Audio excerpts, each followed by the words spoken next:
Hello, ladies and gentlemen, and welcome back to the Nordic Championship. We had a very dominant game one coming out from Vipers, but now we're moving on to our second game of the day. Nordavind taking on Hillerød. Now, Hillerød currently in 4th place, Nordavind in 5th. So this is a very close game, a lot to kind of fight for here.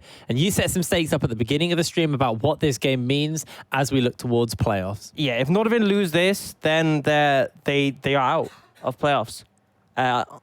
Actually, they still have one hope. It's really slim. Okay. But Dusty have to go 0-2 next week. And Nordavind have to win all remaining matches. That is the only way they make playoffs, and that's going to be a tiebreaker if they lose this game. If they win this game, they tie up their tiebreaker against Hillerød, they equalize the score as well, and they have a good chance of making it. It's not easy because they have a harder schedule next week, but ultimately it starts here. Nordavind, if you want to keep this in your hands, you have to win this game. So it's all to play for here in this game for Nordavind. Hillerød, they obviously want to get this win, lock themselves in, because at that point, yeah, our top 4 are locked in, so we have our playoffs teams if they win this game. And then what it is, it's really kind of a battle for seeding and where everybody's kind of placing in the top 4 kind of area. So we're loading through into picks and bans. Orcs, what are we looking for? Who are we watching? Because obviously we've been kind of big in Chrisberg up throughout a lot of the season. And he's had some pretty good games, let's be real. Chrisberg's look better when he's on champions. Like he's not limited by their lack of mobility. That was where I was going with that. He's been huge. When he's played other champions, it's been a bit rough. And now he did have a strong Aphelios game yesterday, but ultimately I feel like that was sort of a move back to the previous iteration of Nordavind we'd seen, where they had, you know, more aggressive picks in the mid jungle. We saw the LeBlanc Lee Sin yesterday. I would personally like to see them stick with a scaling mid for Niter, a jungler for aesthetic that sort of impacts the game consistently and doesn't fall off super hard, and then for Chrisberg something with ability, because that is what has worked super well for them. It's sort of driven this this resurgence. And yes, they still won yesterday, but it was a little bit close, and it was against Atlanta, who are our bottom ranked team. Yeah. So here, when it's super important, I think you need to bring out everything, be playing around the sort of new Nordavind and what that means for you as a roster. And see if that can bring you out ahead against Hillerød. Well, let's talk about what's been taken away so far. The Skarner, the Aphelios, and the Syndra from the side of Nordavind. Hillerød, they have banned away the Senna and the Ornn. Now, Misfortune has been left open as one of those kind of last top tier AD carries. If Hillerød want to ban that away, they don't want to go for that. Want to take away the Lucian, like you were hitting on. That mobile version of Chrisberg, when he plays the things like the Lucian, performs a lot better. Now, Aesthetic's going to get his hands onto Jarvan. That's instantly picked up for Nordavind. And I like this. It's a jungler for aesthetic that impacts the game early, but transitions into a strong team fighter later in the game. So it's hitting that mark already for what I want to see from Nordavind. It's just asking whether the rest of the draft can carry that through. And I think it's been a strong pick for Flipper as well, so denying that away, definitely relevant in this situation. The Ezreal going to quickly come in from Mokok, so a little bit of a move away from what we saw yesterday with the sort of protect the Aphelios composition when he was playing the hyper carry. But Mokok has looked good on the Ezreal, and it mitigates the effectiveness off that Jarvan, because you can just arcane shift outside the Cataclysm. And what are they looking to pair up there? We've seen the likes of the Ezreal Yuumi, but you obviously can pick it with something that can kind of just play aggressive in lane. We just saw a set Ezreal in the last game, and that actually played pretty well. So Gragas gets locked in, a bit of a flexible pick. We've seen it go top lane yesterday as well. So I kind of expected jungle, though. I think it's a good pick into the Jarvan. You have a lot of tools to disengage against a strong engage. You can match his pressure early, and also you can interrupt his flag and drag with your belly bop. So a lot of strength there, and I don't think it reveals too much right now. But Nordavind instantly going to go for the Zyra Khan combo. This has risen in priority massively. Level 1 onwards, you're just going to be able to pressure the Ezreal lane, so I do like it coming out. And it also provides another element of engage for Nordavind. But on top of that, Chrisberg, he's not going to be playing one of these AD carries that are going to really struggle with that lack of mobility. Yes, Zyra doesn't have a dash, but you still have the ultimate to potentially evade the casks coming out from Flipper. The question for me is, are Hillerød going to go for that Yuumi? And it looks like they're going to. So locking that one instantly in, it gives them a huge amount of scaling in the bot lane. Essentially, I'd say the way with the Ezreal Yuumi is if you get to like level 9, level 10 out of lane and you're unscathed, you're in a great spot, because that combo is super powerful. It's going to be extremely hard to punish because the tools to do so, the engage from the Jarvan Rakan struggle against Ezreal's mobility. But it does mean they're going to struggle in the laning phase. Yes, it's going to be a rough laning phase for Hillerød, but like you said, if they can kind of alleviate the pressure, play nice and relaxed. They will be nice and comfortable moving in. Now, ban phase 2, the LeBlanc gets taken away, followed up by the Yasuo here. The LeBlanc, a very solid blind pick. And we've also seen the likes of the Zoe being a good blind pick as well. So if they want to pinch that mid pull more from Nita, they can look to take away that. We'll see what they want to do. Zoe, Ezreal, Yuumi as a combo is just extremely disgusting. And you have the disengage from the Gragas. It sets you up to be extremely powerful in the later stage of the game. But the concern is if they do engage onto you, things can be a bit rough. We'll see how it plays out. They're going to take out the Gangplank. So that does suggest to me that they're going to potentially take a blind mid for on this first rotation, and then leave sort of and then expect Wazor to take a blind top laner. Sorry, now that Gangplank is unavailable, it does limit that slightly, but it could go in either direction at this point. Ultimately, they banned away a strong blind mid and a strong blind top away from Nordavind, so not revealing too much, but the set going to get taken off the cards. Yeah, Lockerdon's been playing a lot of that throughout the Nordic Championship, so it kind of makes sense as a ban, really, to deny that from getting picked up. But that does mean that Zoe is open. And like you said, it's really disgusting kind of as far as poke goes. Does obviously leave you a little vulnerable to that engage if the Jarvan can find the likes of the Zoe. Very pseudo mobility for Zoe there. 4 seconds left on the clock, and it looks like they're actually going to look towards the top side by locking in the Poppy. Now, this will stop the Jarvan and the Rakan with that steadfast presence. And Nordavind, now they've got to look to try and blind pick their mid laner. And the question is going to be, what are you going to play into that Poppy? Because I feel like there are picks that can punish it. I think the Mordekaiser can do fine. I feel like you could even take something like the Yorick to do well into that matchup. Or potentially you can just match tank to tank. It does deny the Zac pick, I feel, massively, though, that we've seen teams willing to bring out, because I would not play Zac top into Poppy because it just completely negates the whole point of your kit. That's the Nita special. Yeah, bring another Victor. I like to say I like the scaling mids for Nita. It gives a bit of late game towards Nordavind, and it means he's not pressured to crush early now to do well. Last time we saw Nita play versus Sloth, he actually played this Victor, and Sloth played the Diana into them. And I believe it was Flipper on the Jarvan, if I can remember completely correctly.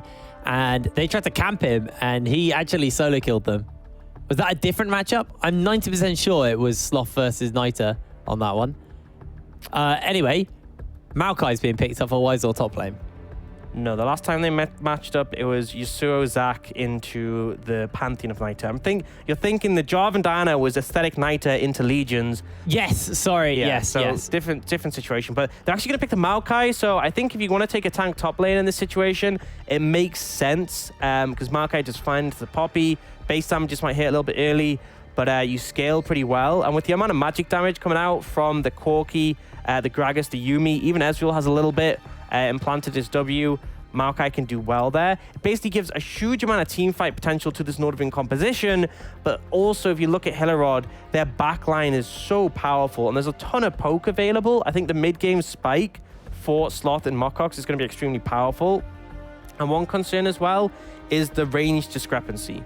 I feel like the engage is definitely better for Nordavind, but the disengage for Hillerød is huge, and the range difference is massive as well. Xayah and Victor, you're essentially at the sort of limit of what your abilities can reach, which is slightly longer than your 550 attack range for those champions. Whereas for Corki and Ezreal, you can fire off at a much higher distance. So overall, I feel like Hillerød have done a great job in terms of counteracting what Nordavind have picked up.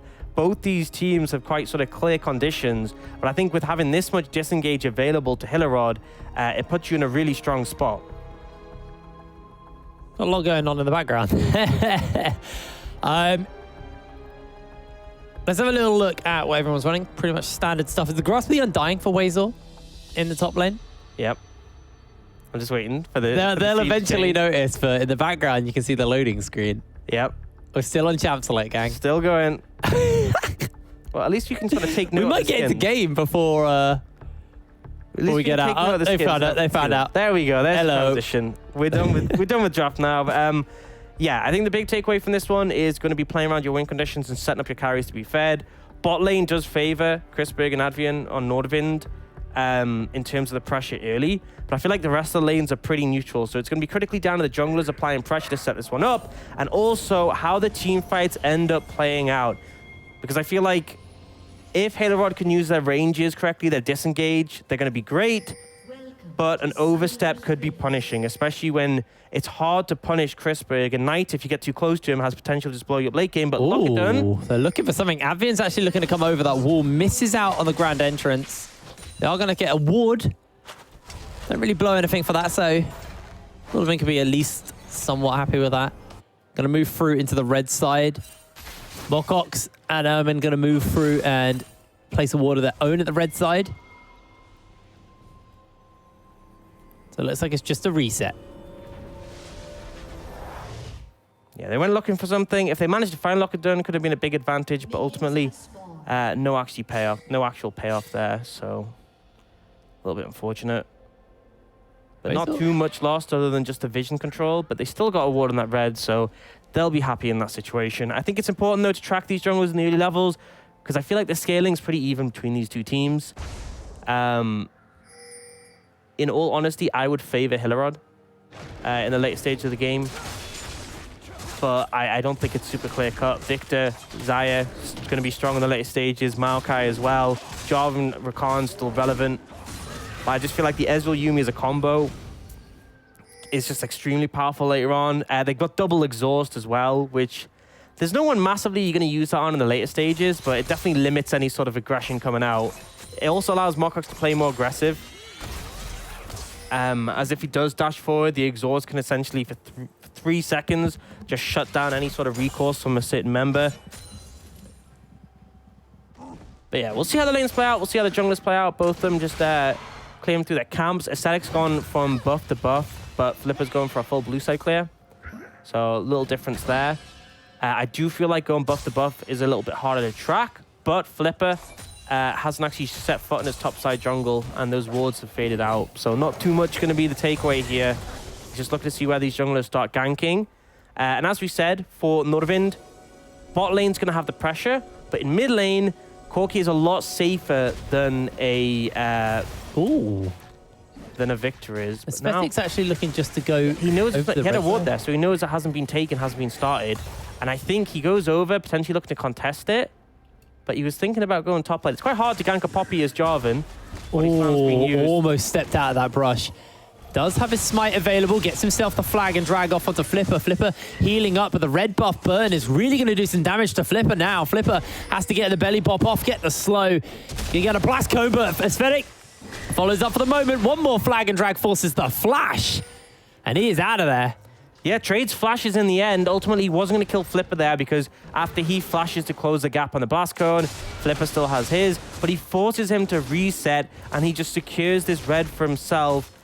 Jarvan reduces your ganking effectiveness by not having your flash available, but ultimately, it's not too big of an issue. You're rewarded with a triple buff, and this is the big factor from going buff to buff for Aesthetic. You have both your red and blue buff available to you. You have that power for the early skirmishing, and then you're able to go aggressive. Right now, Naita trading well in terms of HP against Sloth, but his mana's pretty low right now. They do both have TP, though. Shouldn't be too much of an issue. But Sloth struggling, actually, in this matchup, and Naita doing well. He forces Sloth nearly to go down, but ultimately to recall. If he got that empowered auto off, I actually think you would have found that as Advian. They're taking a little bit of damage. Flipper now gets the Predator boots on. They're looking for something, but Advian's able to jump away. Feather's being placed out by Chrisberg. He finds himself a route, and Flipper just gets chunked, and in comes Aesthetic. Flipper, remember, hasn't got his flash. Ermin's trying to get some kind of healing offers. Mokox now the one being slowed up. Hierarchy shifts away. And a lot burnt there from Hillerød in that bot side. And Chrisberg, he's still got a lot of health to work with, so he can shove this lane nice and comfortably. And this isn't a TP Ezreal. Mokox can't just return to lane to catch this farm. So pretty big punish coming out. Aesthetic, he is matching Flipper well here. It's important to establish control now. Actually, I think with the amount of caster minions on the side of Hillerød, they kill off the cannon, and this will push into Nordavind. Ooh, so really good spot for a Gunnar versus Lockett in here. Nordavind really playing with vigor right now. He might be able to dive, actually. I think he's going to play it safe. Poppy he has no mana.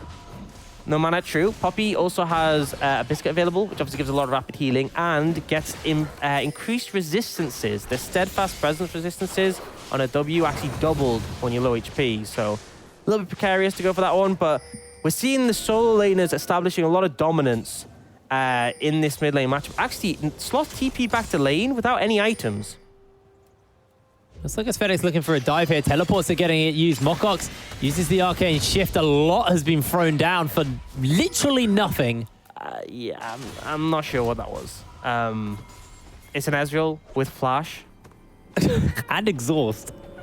And a Yuumi with heal. It was ambitious. That would have been very rough to pull off. Weizor doesn't lose a ton from doing this. Aesthetic wants to start the dragon, but he is spotted. And the reason he wants to start this up because they now have TP disadvantage. So they are no longer going to be able to contest that dragon once this window has passed. He wanted to start it up and feign the presence of Weizor before he returns top lane. But this gives Hillerød a lot of control on the bot side. You can see Flippers there. He can potentially start up the dragon when he wants to. They won't now because the wave's shoving in, but he's potentially looking for Niter, but won't find anything. But yeah, Sloth, when Sloth first TP'd back to lane, he didn't buy any items. Ooh. And he surely had enough to buy something, like even just a Sapphire Crystal.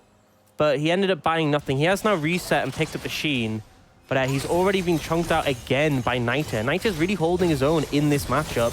He's gone for a pretty aggressive early sort of pickup with the double Doran's boots and the Amp Tome. So a lot of early trading power in that, rather than going for his upgrade, which is a bit more expensive. But to be honest, the upgrade doesn't offer that much early power. The shoving ability from the upgraded laser is nice. But in terms of raw trading, you're not likely to hit that second explosion laser on Sloth. Like, he has to be sleeping a little bit for that to apply. So the raw AP and mana regen often comes in bigger. And second plate nearly going down here. And we expected this in this matchup between the Zyra Khan and the Ezreal Yuumi. But it's still a little bit rough to see, especially for the side of Hillerød. Yeah, it's how the Zyra Khan works. Just get plates, get lane priority, but CS lead as well, pretty heavily in favor of Chrisberg and Advian. 30 CS up, 35 CS up, really. See the gold lead, thank you very much. 600 gold in favor of Chrisberg. Those two plates and the minion lead very much in his favor currently. I think an important thing to note as well is I was looking at the schedule for next week, and Hillerød's matchups are against Atlando and Hybrid. Right now, those two teams are bottom of the table. So it's a pretty good run for them. If they win this game out, and then they have a pretty easy week 7, they're in a really good spot to make playoffs. So winning this match, super important here. Nordavind, their matchup is against Bifrost, who is on the lower end of the table, but there are other matches against Vipers. So if Nordavind lose this one, they have to win both matches next week to even have a chance of making playoffs. And when one of them is against Vipers, our #1 team, it's not a good position to be in. So I think I just want to emphasize how important it is for Nordavind to win this one and how much weight it takes off the shoulders of Hillerød if they're able to secure this game.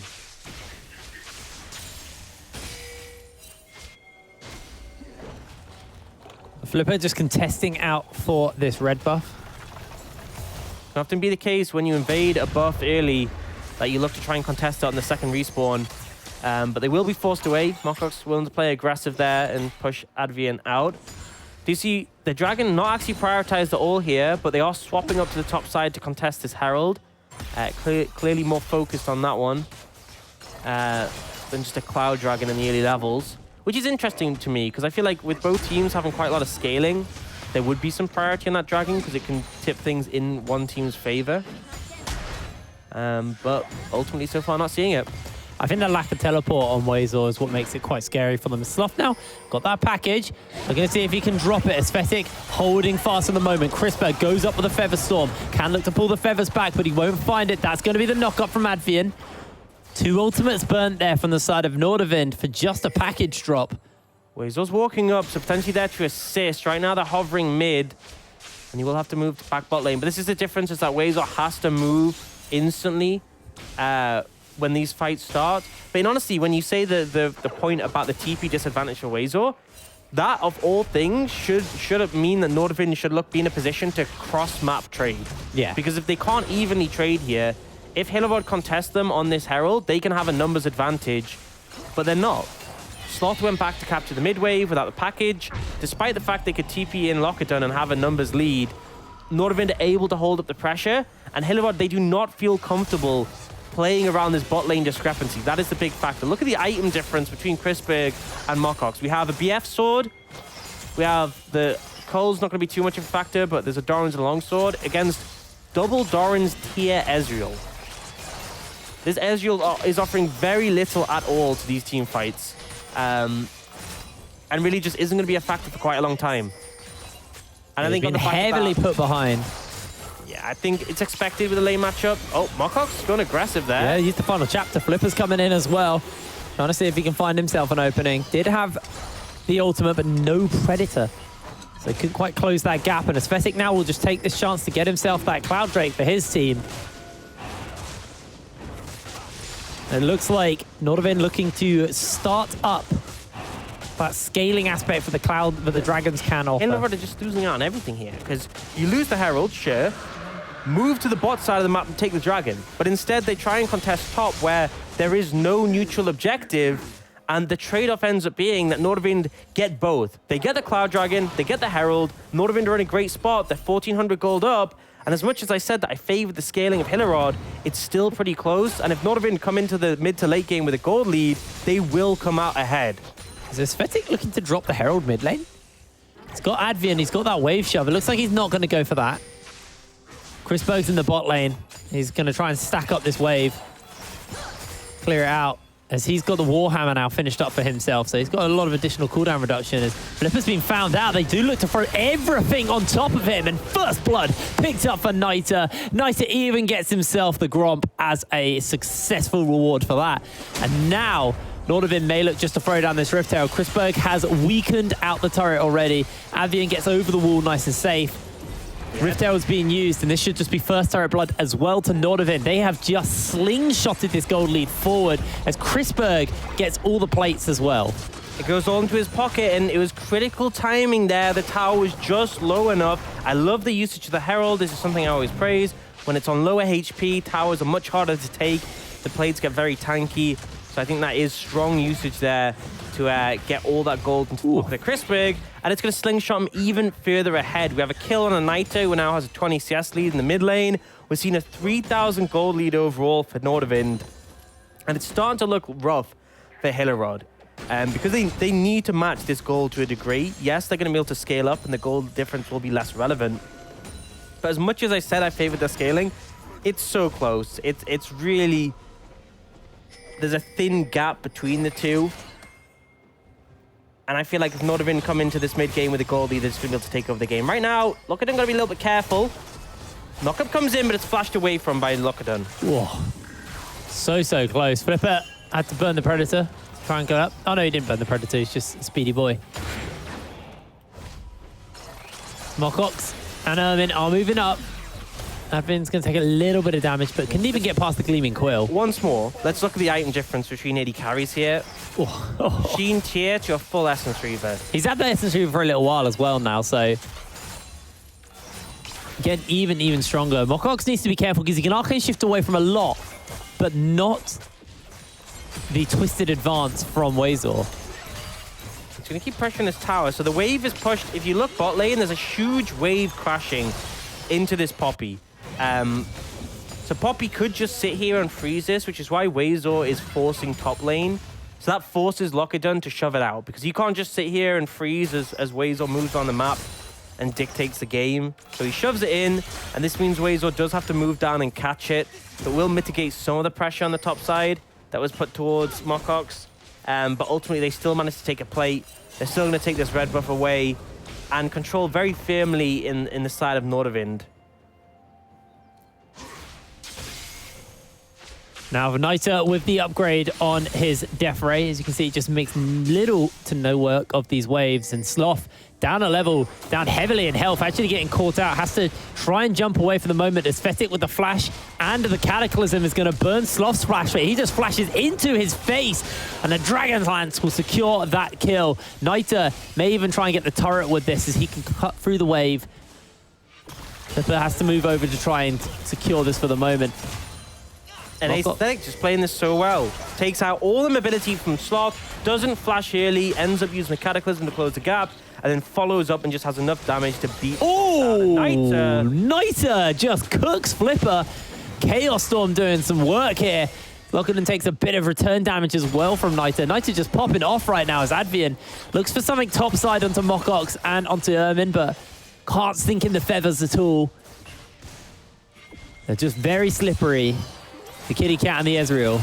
This is what we were hoping for from Aesthetic and Niter for almost the whole split.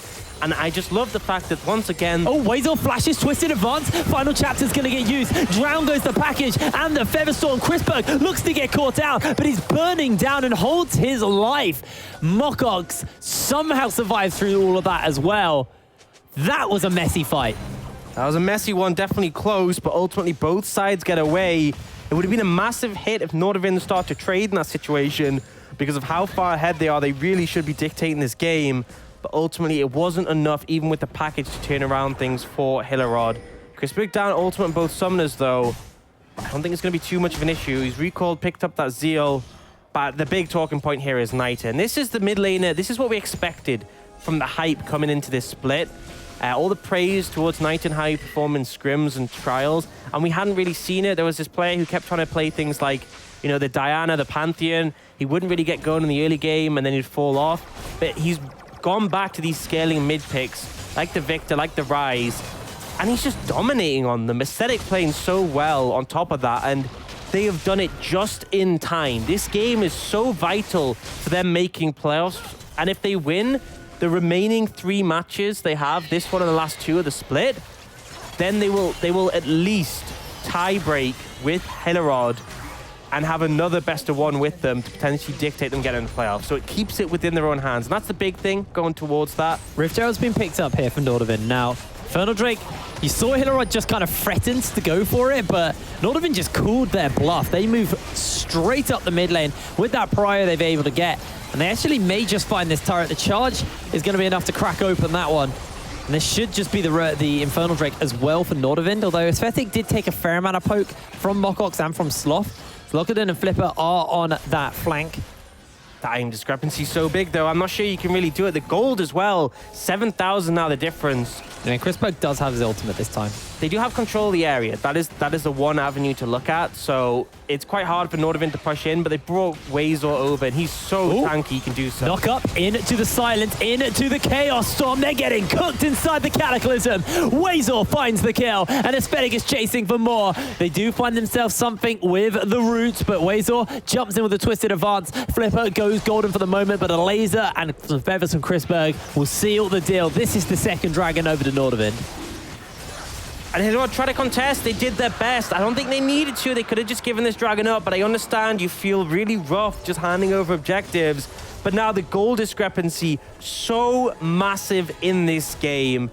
And I'd like to look at the individual numbers and see where that's all lying, because mid lane, 2,000 up. 80 carry, 2,000 up. Jungle, 1,700. It's support, even 1,300. It's only top lane that's pretty close, but these discrepancies are huge. And Hillerød, you're not really going to be positioned to contest any objectives for another possibly 10 minutes. And look at the level that Mokox is at. You said if they can hit level 9 and be untouched on this Ezreal Yuumi, then they're in a great spot. Yeah, they have been bashed around this game. They've had such a rough lane. And sure, they haven't lost, they haven't died or anything, but the amount of just neutral objectives Chrisberg's been able to pick up with their kind of pressure that the Zyra Khan has. Obviously, the dragons that that's been able to afford because of Aesthetic, the double Rift Herald as well. Chrisberg has had a lot of resources put into him that hasn't really been just like solo stomping kills in bot lane. They just ignored this bot lane and they've just pushed that timer further back. And the big difference has been the priority. Zyra Khan will always shove out this Ezreal Yuumi. They're essentially pretty inactive in the early stages, and you could see Hillerød were unwilling to contest things on the back of having this weak bot lane, and it has cost them heavily around the map. And now it's really looking rough with an 8k gold deficit. What can you do? I mean, Baron's coming up soon. They have... Oh, you could just find an easy kill. Flipper is minced through, and Chrisberg finds himself a double kill. Meanwhile, Lockeden getting run down by Niter. Niter holds the Chaos Storm. Did throw the gravity field for a little bit there. That's Baron. There's nothing really you can do to contest. I believe Sloth has just grabbed the package to try and make a miracle attempt, but you have no smite available. They're going to be able to DPS this one down. Wazel's walking over, potentially run interruption. And Nordavind, it is clear how important this game is because they are just not holding back at all. Yeah, you can see that they've also got Weasel now to tank. Advin takes a little bit of damage as Sloth gets caught out by the gravity field. Nature's Grasp will send everybody on Hillerød packing as Baron Nashor on spawn is picked up by Nordavind. 10,000 gold deficit pre-Baron usage. So they're now going to be able to take more towers on the back of that, and you can see the goal discrepancies. There's only 2 turrets outside of the base left for Hillerød at this point. Yeah, I mean, it's just looking so rough for Hillerød right now. And they're ahead in the standings, but this is going to equalize that. And then they're really going to be hoping for Vipers to do them a solid and win that match against Nordavind so that they don't have to face up again once more in the tiebreaker, because Nordavind are looking on a warpath right now towards playoffs. And this sets us up for more games that actually mean something next week as well. More than just placements and just more than seeding. Nordavind looking to snap those jaws shut. Flipper does need to be a little careful. He's very squishy on the AP Gragas, and we've seen that multiple times come to fruition as Chris Berg, now with a rapid fire cannon and an additional BF sword, is going to be doing some crazy damages. Mokox got a Sheen and a Muramana. Massive discrepancy, and it's across the board. Even Sloth, the Triforce, BF Sword, no tier 2 boots compared to the full Ludens, perfect Hex Core on Niter, and they're going to be applying pressure here. Hillerød might try and look for an engage on a Niter when he's solo, but he's playing back. He's got his flash. Ult comes in from Weasel, and they're just looking to take this bot lane Yeah, tower. zoning Nature's Grasp is going to be enough to pick up that tower. Inhibitor left open and bare. Chris Berg does take a little bit of damage from that bomb there coming out from Sloth, but look at Niter's damage onto Flipper. The laser just chunks the hell out of him. And a wave after wave gets slowly pushed in, and the base gets whittled down by the play from Nordavind so far. Niter just able to keep Lockett in at arm's reach always and just poke him down. The fight is already broken up. They get himself a 2-man knock-up into the Cataclysm. Sloth flashes away. He's ignited, and Chris Berg flashes forward. That's going to be the flash out by Advin. He gets himself wall-banged up by Lockett, but the feathers have been placed. Chris Berg holds them for the moment. Turret is going to be started up here. Down comes the ulti from Lockett to send 3 packing, and now Niter has to flash away. Chaos Storm is used. Chris Berg pumping that damage out. Sloth looks to get caught out. Advin falls down to Sloth as he's able to get himself one underneath the tower, but 2 inhibitors are being picked up, and it looks like that is enough to send Nordavind away. But it's just the base of Hillerød in ruins, and they will back away. They will give them a reprieve. The game isn't over right now, and a lot of summoners banned from Nordavind, but ultimately they got what they wanted. They don't want to overstep. They'll pick up this Mountain Dragon. They'll reset, spend their gold. 3rd item picked up for Chris Berg, and it just feels like this is delaying the inevitable. Hillerød, I don't see an avenue to get back in this game. You need a miracle team fight, a massive overstep from Nordavind to find any avenue.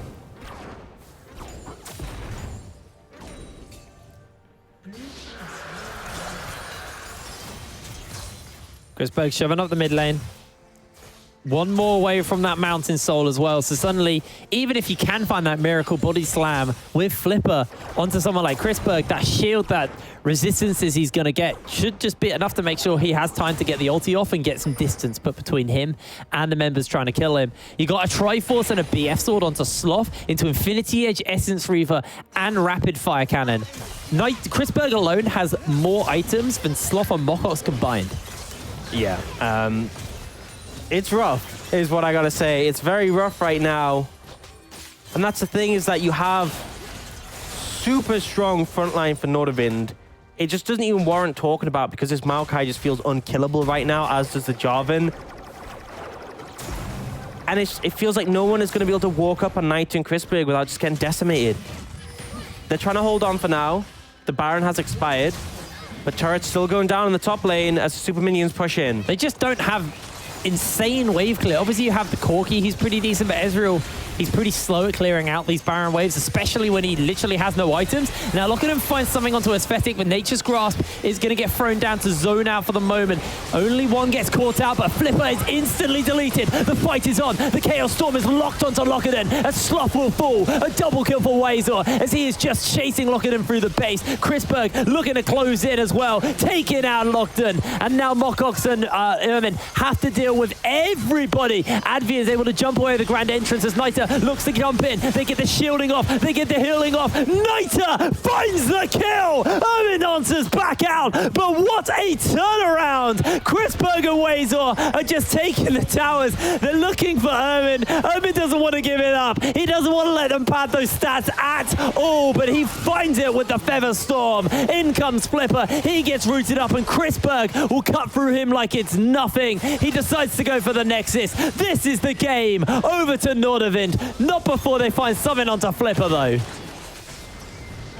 And a dominating performance when Nordavind need it most. This game was vital for keeping their playoff dreams alive and keeping it in their control. If they lost this one, they'd be reliant on other teams losing to make their chances a reality. And Nordavind, they equalized the score and the head-to-head with Hillerød.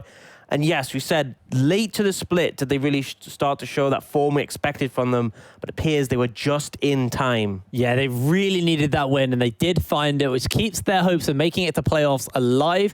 Hillerød, that's got to be so heartbreaking. You knew you were that close to locking it in, and now you've got to fight a little bit more before you make yourself, before you qualify and give yourself a spot in the playoffs. And the thing is, they're going to be hoping for Vipers to sort of dismantle Nordavind. That is the big ask for Hillerød, because next week's schedule for Nordavind is Bifrost, which I think they should win, and Vipers. That is a big ask, because Hillerød are playing against Atlando Hybrid, which are our bottom two teams, so they should be looking to 2-0 that, and it all comes down to, can Nordavind beat out Vipers, which is a massive sort of ask considering the form Vipers are in, and it means that Nordavind, despite this great win today, their playoff run isn't over. They need to keep working for next week, but for now they can be happy that they did what they needed to do. Next week's stories are going to be very fun to watch, and I can't wait to get on to that, but we still have more games to go here at the Nordic Championship. We're going to be moving on to Game 3. It'll be Singularity taking on Bifrost, so don't go anywhere. We'll see you in a second.